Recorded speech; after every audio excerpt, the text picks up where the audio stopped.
Hello, I'm Bruce DePoy. Coming up, the region buckles down in preparation for a strong storm that is currently lashing the south and the coast with rain, and the worst is yet to come. Fears of widespread flooding are in the forecast. What local officials are doing to prepare and what you should consider doing to keep your family safe. Then, is it the aha moment that Democrats have been praying for? Congressman Kevin McCarthy, the favorite to become the next Speaker of the House, seeming to conflate the Benghazi probe with the GOP push to take down Hillary Clinton. We'll talk with Washington Post reporter Amber Phillips. From News Channel 8, this is News. Hi, everybody, and welcome. It is great to have you with us today. The region is bracing for Hurricane Joaquin, currently a Category 4 storm. Joaquin is now working its way up the coast, dropping heavy rain on the south and on coastal communities. Most of you will hear from our chief meteorologist, Doug Hill, in just a bit. He'll be here with the latest track and to answer your questions live on the air, so do stick around for that. Right now, though, we want to talk about what local officials are doing and what you should be doing to prepare. Ronald Gill is Director of Emergency Preparedness for Prince George's County, and he joins us now. Ronnie, thanks very much for your time. We appreciate it, and it's great to be able to talk with you today. Can you talk about what your team is doing right now? Some of the things that we've done, we've opened our Emergency Operations Center, and we're in what we call a monitoring phase, where we have OEM staff just tracking the storm, staying in contact with the state, staying in contact with our surrounding jurisdictions, staying in contact with the National Weather Services, just to monitor the track of the storm, and not just the storm, but the nor'easter that's tracking up the coast as we speak. What are you expecting? What are you concerned about? What is keeping you up at night, so to speak? So I think it's two different events. One was the track of the hurricane, and secondly, the nor'easter. Again, like I said, it was two separate events. From the first event, we knew we were going to get a good amount of rain over the next couple of days. So that led to the potential flooding throughout not just Prince George's County, but the National Capital Region. So myself and my partners have been involved with discussions on best use for deploying resources if need be, and things of that nature. What's the window that you guys are going to be on alert? And we're using you today to kind of speak for what emergency preparedness officials throughout the region are doing. Obviously, this is not a county event, but you all were nice enough to be available to us. So we're talking about this as the Washington, D.C. region and probably the Mid-Atlantic as a whole. What's the window? When do you think we'll be sort of out of the woods? Is it perhaps not till Monday? So from, again, the two different events, out of the woods from the first event, the nor'easter, we're looking at sometime tomorrow evening. The weather services are telling us that the rain will lighten up. We expect heavy rainfall through the day and through the night. And again, if we look throughout the region, again, not just the county, a lot of that, lot of areas had rain last week, so it's a lot of ground saturation, which leads to the potential of flooding. And so that's with the first event. The second event seems to be tracking further to the east, which would take us out of a little danger. But again, until we get greater confidence from the weather services, we're still going to remain on alert. Your job and the folks like you around the region cannot afford to relax or just to say, okay, some of the fears that we were hearing a couple days ago, those have sort of dissipated, so we can just go back to normal life. People in your line of work, people with your responsibilities cannot afford to do that, right? So for you, this is a time to remain vigilant and hopefully to keep the public plugged in and to keep the public vigilant at the same time, right? Completely agree. One of the things that I don't want folks to get complacent with is when they see the track of the storm going more to the east, that we're out of the woods. Well, we still have the nor'easter to deal with. We're still going to have a lot of precipitation, a lot of roads and roadways, and the potential for flooding in parts of the county, especially those low-lying areas and those areas that are prone to flooding. So I want folks to stay engaged.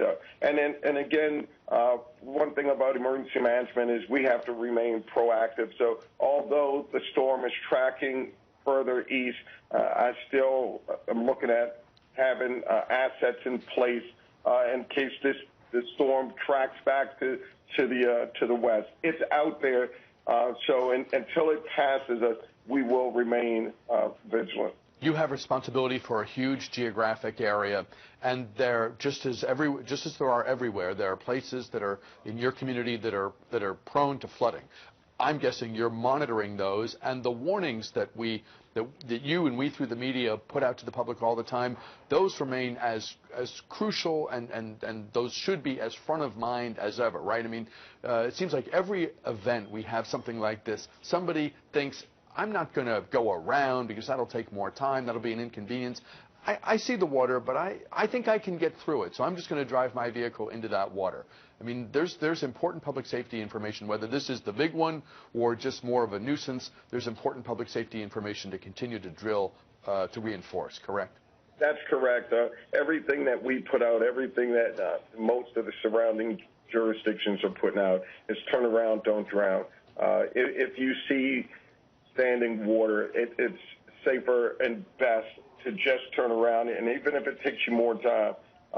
And there's been many occasions over the past years where our swift water teams and others have had to go rescue folks who thought that they could drive through small areas of water only to find out they couldn't. So, no, in all our safety messages and all our information we're putting out to the public, that's important to get that turnaround, don't drown information out. Virginia declared a state of emergency pretty early on in all of this. Maryland followed suit a short time later. What does that mean? And in hindsight, was it an overreaction given what we think the track of Joaquin is going to be? In my view, no. As I said, one of the things about the emergency management agencies is we have to take a proactive stance. The National Weather Service was not able to state with 100% confidence the direction and tracking of the storm. If you look at the early reports from a few days ago, you had it coming into North Carolina. There were reports of it coming into the Mid-Atlantic region.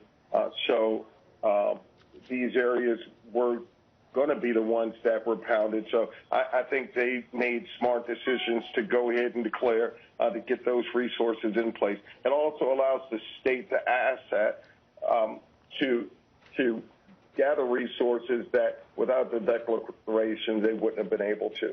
Do you coordinate with folks who have similar jobs around the region, and what are you hearing from around the region as folks prepare and folks contemplate what we could be in for, even if it's not the sort of lashing that we get when a hurricane hits, but if it's prolonged heavy rain, the ground is already saturated, not a lot more opportunity for the ground to absorb more rain than what we've already gotten. As you talk with people and consult, what are you hearing? What are some of the preparations happening region-wide? I think the first question you asked is, do we coordinate? To me, the job of emergency management is the coordination of assets and resources. Daily, we've had conference calls with the state of Maryland and my partners throughout the state, as well as conference calls with the National Capital Region and those folks from the District of Columbia and Northern Virginia to make sure that we're all on the same page. Without that, then you would have fragmented sections or communities doing their own thing. Being able to exchange valuable information to be able to communicate what each jurisdiction is doing is what makes this a success. How likely is it that we'll get more than the nuisance flooding, the little bit of here or there? I mean, some areas are so prone to flooding, it's almost a surprise if they don't. What's your expectation for what we'll encounter, let's say, through the period that includes the Monday morning commute? What's the most likely scenario as you see it at this moment? The Weather Service is predicting rain throughout the night through tomorrow. Some of these areas are, as you said, low-lying and are prone to flooding. We will have, just like the surrounding jurisdictions, will have staff within the emergency operations centers to monitor such. An example of what we're doing, we're going to staff here, and we will be in contact with our flood management division to monitor the gauges throughout the county of where there's anticipated flooding or a possibility of flooding. I'm quite sure those jurisdictions that surround us are doing the same thing and prepared to take whatever measures are required if the area were to flood. And if people want to reach out to the county, but it's not an emergency, they are reluctant appropriately to burden 911 if it isn't a fire, a heart attack, something where there's a real imminent danger to a person or what have you, but they do want to reach out. Is 311 best, or what is your advice? Yes. We've worked with our 311 agents, our department, to give them the information or work with them with the information on what to advise the residents if they encounter any problems during this event. So, yes, I would recommend calling 311, and they have the guidance to go from there. Ronald Gill is the head of the Office of Emergency Preparedness in Prince George's County. It's been a busy day. It's going to be a busy weekend. Thank you very much for your time, and good to talk to you as always. Good luck going forward. Thank you. We'll take a quick break here. We're back with much more right after this.